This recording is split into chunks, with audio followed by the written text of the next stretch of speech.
It's on? Mm-hmm. It's on. What is going on, everybody? This is Seth with Pew POV, and I've been getting a ton of questions on some of the videos I've been posting about what guns I'm running. So we're going to cover that today in a long form video.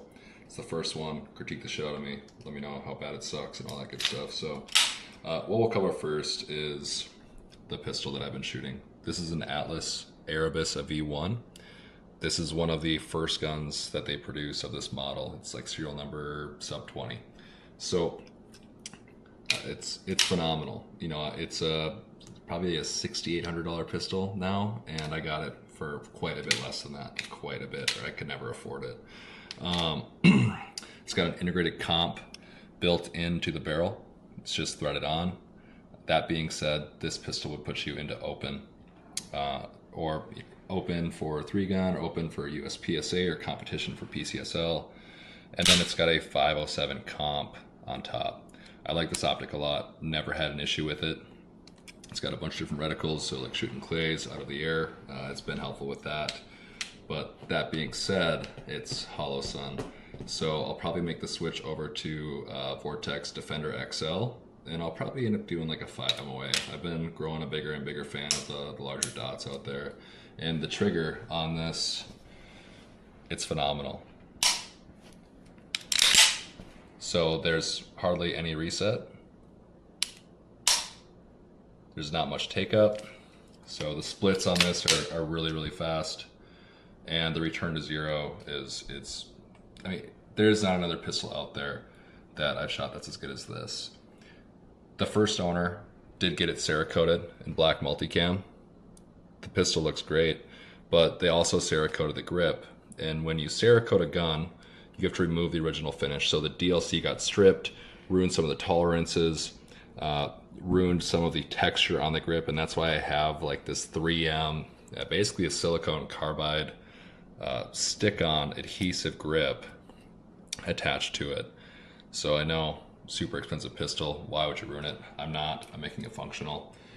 So that's the pistol that I run. We can move on to the rifle. This is an Obsidian Arms 16-inch AR-15. It's their newer model of the upper, lower, and handguard. And I've been shooting an Obsidian Arms rifle for probably 4 years now.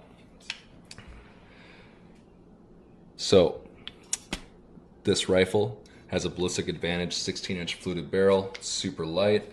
An AMA, I think this is a little bastard break. And then I've got a JP silent capture spring back here. A lot of people have commented like, hey, your rifle has 0 recoil. I've shot 22s with more recoil. You probably have. And the reason why this thing is so short on its recoil is because of these two things. I've got a full mass bolt in there. That doesn't help it. I'll probably switch this over to a JP low mass bolt here in the future. I've got some certs. And then for optics, this is the Vortex Razor Gen 2E 1 to 10.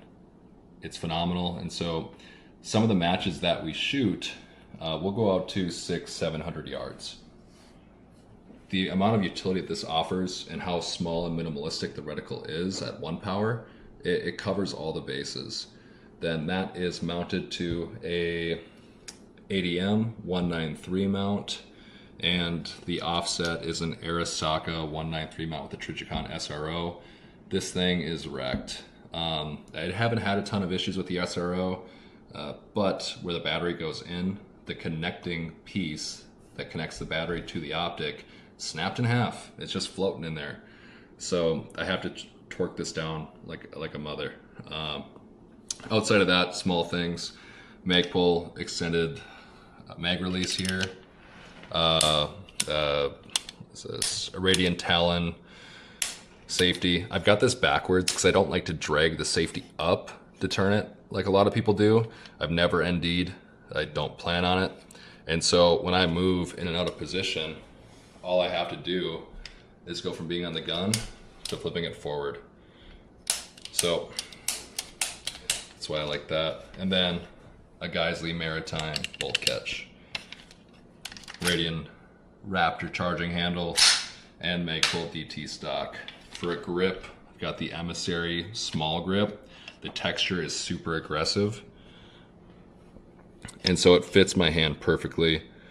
Then the rest of the rifle, the trigger on it, it's got a Hyperfire Eclipse Hyper Touch trigger, and the reset on this and the time to pull the trigger, it's so fast. Here, we'll change it over.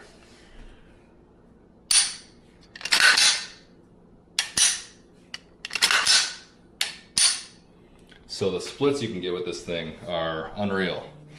I've been running this for a long time. I'll continue to shoot Obsidian. I've never had malfunctions with this rifle. And overall, it's just a great company that does a lot for our sport. Now, I've had more questions about this gun than any of them. It's one of my most favorite guns that I own. This is the Genesis Gen 12 18-inch competition shotgun. It's a semi-automatic box-fed 12 gauge. And this is pretty much bone stock. I haven't done anything to it except for change the stock. Everything else came with this. It comes with a Hyperfire trigger, Ergo Grips grip. I don't really like the texture of it too much, so I added some, what is this, goon tape. And it does not have a compensator on it. It just has these vented ports on the barrel to help push some of that gas up and basically push the barrel down as you're shooting. This thing can have an insane rate of fire, and they do make them in full auto. Not something that I can get my hands on, but something I've shot, and it was a ton of fun. A lot of people have had questions about this. This is two 10-round mags connected through a Pyro 3-gun coupler. And so this magazine will hold 22 rounds. And then I just have some goon tape on there, basically to give some better grip. As I slide my hand up off my belt, I can feel that, grab onto it. And then when I go to do my reload, it's right where I need it to be. Not too high, not too low. Just really good control. So that is my current 3-gun setup. And yeah, these guns, they're expensive. I've been doing it for a long time. They cost a fair amount of money. But I've gotten a lot of really good deals. You meet people through the industry, and you get a lot of help too. That being said, you don't have to spend a lot to get into 3-gun. This is the first real competition pistol I've ever shot. And thankfully it's never went off when it wasn't supposed to. It's a SIG P320 with a Legion grip, compact slide, and then it's got a PMM single port comp and a SIG Romeo 1. Now this gun's dated, right? Trigger sucks. Not a fan of it. It's just got a lot of take up, not a clear wall, and the reset is super long.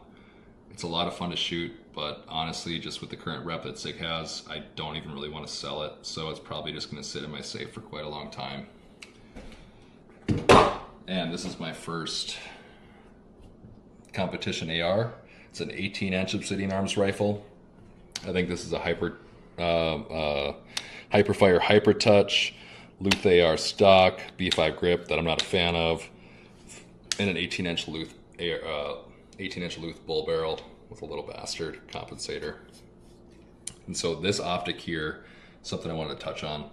If you're looking at getting into 3-gun, this is probably the best optic you can get, or just shooting in general. This is probably the best LPVO that you can buy, and for a couple reasons. It fits all the boxes. It has really good glass, really good clarity, crisp center dot if you're using it on 1 power, and it's super cheap. So this is the Vortex Viper PST 1-6. There we go. You can probably find this on Reddit for around $300 to $400. I can't say enough good things about this optic. And this is the ugliest gun I own. It's absolutely clapped out. I've got thousands of rounds on this. This is a Rock Island Armory VR80. It's been a little done up. We've had a little bit of work done to it. Some things have been filed down. Some things have gotten the Dremel. But overall, this ran really well for the past, 2 or 3 years that I've shot it.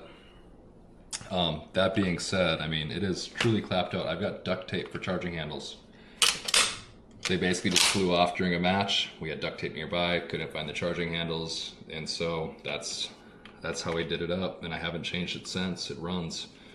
One of the things that's super annoying about this gun is that it has a reciprocating gas puck. It's the best way I can describe it.